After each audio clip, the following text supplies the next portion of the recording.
Oke, Mbak Vista, Ya. Pak Doni, seperti apa ini mungkin nomor urut sudah keluar dan pasangan Amin mendapat nomor urut 1. Seperti apa mungkin Abang sebagai kader dari Nasdem sendiri, caleg juga memaknai angka 1 seperti apa untuk pasangan Anies dan Muhaimin? Iya, ini merupakan angka, bagi kami adalah angka kemenangan. Nomor 1 adalah pemenang. Jadi pilihan tidak ada lagi nomor-nomor lain, hanya angka 1. Pilih 1, nggak boleh 2 kali, nggak boleh 3 kali. Karena kalau pilih 3-3-nya pasti abstain. Jadi angka 1 ini harapan kami memang benar-benar untuk menjadi pemenang di Pilpres nanti 2024 nanti. Ya, dan angka 1 ini adalah mungkin ya, insya Allah akan menjadi permulaan baik buat seluruh masyarakat Indonesia, karena dimanapun dengan sebutan 01 atau angka 1 pasti itu yang terdepan, ya, betul Pak.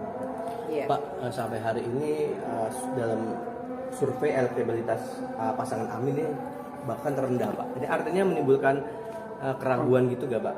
Oh enggak sih. Gimana, Pak? Mungkin? Kalau untuk keraguan enggak ya? Mungkin. Karena gini, kami meyakini, karena kami juga paham betul yang namanya lembaga survei.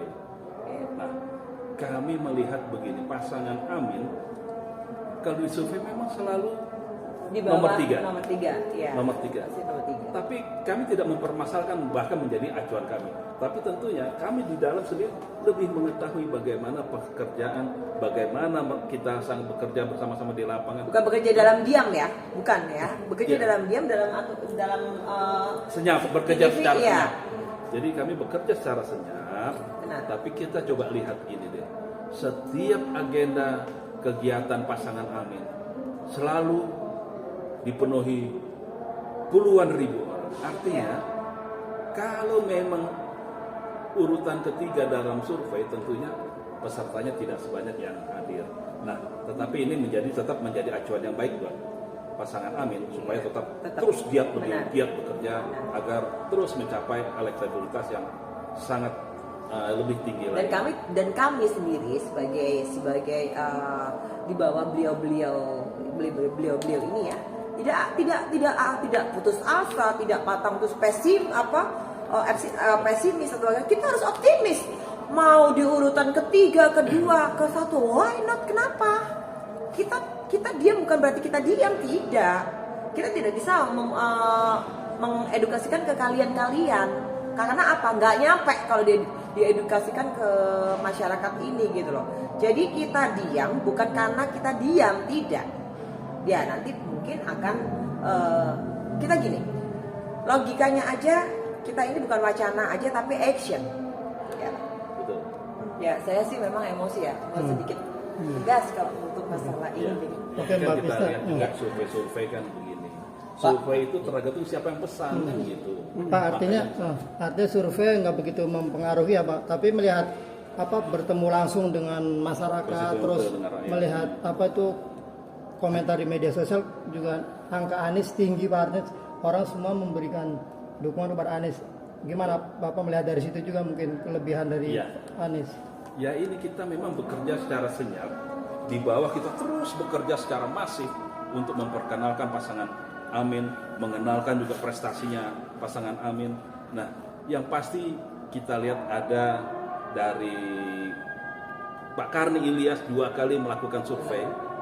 Itu di luar dugaan, bukan perintah kami pasangan Amin, tapi inisiatif dari Pak Karni Ilyas. Ternyata 81%. Tinggi. Nah, ini kan artinya harga yang bukan tidak sebanding dengan urutan nomor 3 ini. Ini sangat luar biasa. Dan polling ini bukan polling yang berdasarkan di survei, tapi di medsos mereka, di Instagram, di Twitter, itu kan masyarakat yang menentukan sendiri.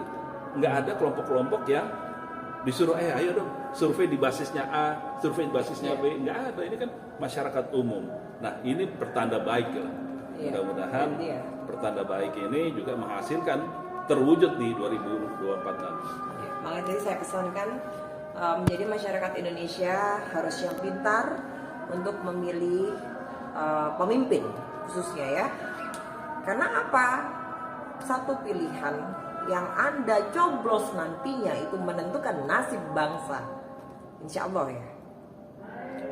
Salah satu aja yang salah itu pasti akan bakal, ya kita sih Allahu alam ya Pak. Iya, betul. Tapi tetap kita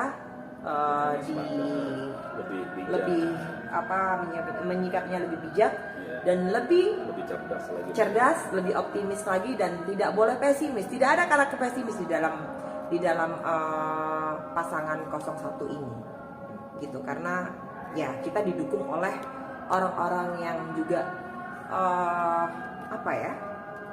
smart juga di dalam hal apapun itu. Dalam partai pun ya kami di Nasdem itu juga sangat-sangat mendukung untuk pasangan 01 ini. Pak mau nanya, membahas Pak, menarik nih Pak, janji dari Cak Imin ada 2 poin Pak. Pertama, dan yang kedua akan mengevaluasi undang-undang ITE Pak. Artinya dari kacamata Bapak apa melihat janji dari seorang Cak Imin seperti apa Pak? Ya ini kan tentu sebagai masyarakat, saya juga sebagai masyarakat, sebagai rakyat biasa, tentunya sangat senang.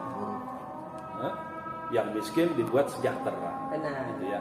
Artinya sebenarnya bukan hal yang tidak mungkin kalau kita lihat potensi alam kita, ya, termasuk dari pertanian, sektor pertambangan, sektor emas, semua, nikel, batu bara, itu bukannya hal yang nggak mungkin untuk rakyat kita disejahterakan. Tinggal nanti kebijakannya, polisinya bagaimana terhadap tata aturan permainan yang sekarang ini hanya untuk kepentingan kelompok-kelompok atas saja, bukan lagi pada kelompok atas. Jadi kelompok bawahnya nggak kebagian, kelompok bawahnya hanya sebagian kepada buruh saja. Jadi nggak ada lagi pemerataan. Nah, ini harapan yang baik menurut saya.